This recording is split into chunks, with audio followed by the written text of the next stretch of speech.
Karibu sana. Chobwedo, karibu sana. Asante sana. Mimi mlezi wenu mkuu wa mkoa wa Arusha. Karibu sana. Asante sana. Nilikuwa nafuatilia mechi za TRA kuanzia ile ya Yanga na TRA, nilifuatilia ya Simba Dar es Salaam na TRA, nilifuatilia ya Simba na TRA hapa, niliona juzi ya Pamba. Kwa hiyo nimefurahi sana na kiwango chako. Asante sana. Mimi nimecheza mpira katika kiwango kikubwa na mimi, lakini pia nakufundisha. Kwa hiyo nikikupa sifa, nakupa sifa za ukweli. Nikisema hii mali ni mali. Kwa hiyo Chobwedo, wewe mali. Sawa. Lakini mimi niseme tu kwamba sasa hivi uko katika mitandao. Mitandao isikupoteze.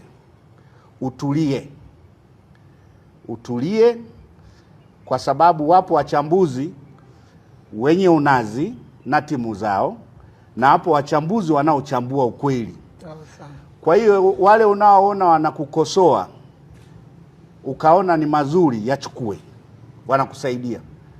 Lakini wale wanaokukosoa kwa unazi, sizitaki mbichi hizi, au achana nao. Chukua wale wanaokukosoa kwamba kweli mimi nimecheza mpira. Sasa mtu anapokuambia ana goli moja, ana asisi moja, swala hapa tunacheza kitimu. Swala sio nani kafunga.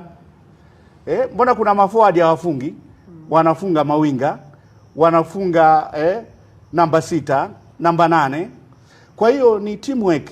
Wewe unacheza na wenzako, na inawezekana wanacheza kukuzunguka wewe, kwamba wakipata mpira wanakuletea wewe, lakini wewe sio mfungaji. Maana yake na wewe unatakiwa uchekeche, uangalie mtu yuko wapi kwenye nani, mpe nafasi.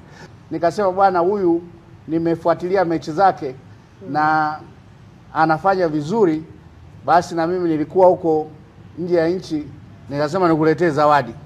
Tena zawadi yenyewe ya bei mbaya. Nike.